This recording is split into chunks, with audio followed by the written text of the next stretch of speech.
All right, what's up, people? Let's talk about a little bit of carbine mechanics, carbine recoil control, and a little bit of some other stuff here. So, carbine recoil control, the guns are so good nowadays. If you got a properly gassed gun, especially a 14-inch mid-length gun, stuff like that, I mean, they're just so good, they're so easy to control that I think a lot of people slack on it, and they're kind of giving a little bit of performance away sometimes.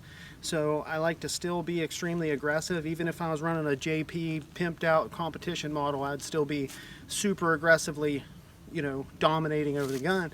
And this is a technique that allows people, especially people of smaller stature, to get a little bit more aggressive and be able to hold the gun a little bit more still, and especially sights more still, because that's the name of the game. So what it is a little bit of counter rotational torque on the rifle. So if you think about pistols, if you're familiar with Bob Vogel style of grip or a Seeklander style of grip, you know, Vogel style, you're putting that counter rotational pressure, and this is kind of more like that Vogel style, because I'm using the pinky of my strong hand and ring finger of my strong hand on the pistol grip to actually torque and create a little bit of outward counter torque on the gun, and then I just counter that with my rail hand torquing in a little bit.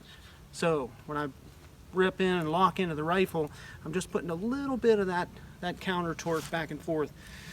What this does is, you know, pulling the gun into your shoulder, locking it into your shoulder, pushing your shoulder forward into it, kind of really locking it in there and all that, and using your cheek weld is huge. Okay, a lot of people let the cheek kind of chill, and they should be very aggressive with their cheek weld as well, to really lock that gun in.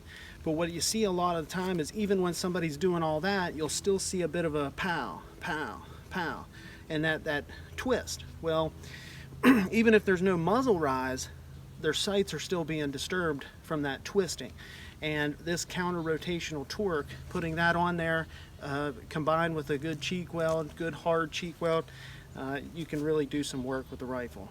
And I've just seen tons of people, lots of positive feedback on that method to really get people shredding with the rifle, no matter what size they are or anything like that. And then other than that, something that I do that I think could help a lot of people is I throw out the middle finger, right? So my middle finger's out all the way underneath the trigger guard, and what this does is allow me to more easily hold the rifle out. So a lot of people talk about rifle reloads and the fact that doing a rifle reload like this is basically a range thing, and that if you're using a rifle in a martial context, doing a reload straight out like that, standing still, probably not something you want to do. You're either going to be transitioning to pistol, or you're going to be moving, because now you're in the open. You were just shooting at something and you ran dry. So you're probably not going to want to do a reload just standing here like this. Now, me personally, I don't drop the rifle underneath the armpit unless I know that I'm really going to be hoofing it. So what I do to kind of combat that is I will pop it up over my shoulder and just bring it in, right? And the closer it is to me, the more manageable it is. And then when I throw that middle finger out there underneath the trigger guard, I can really hold it like this, pow, throw in my reload, check it out, do my thing. And it just makes it more manageable, a lot easier to hold.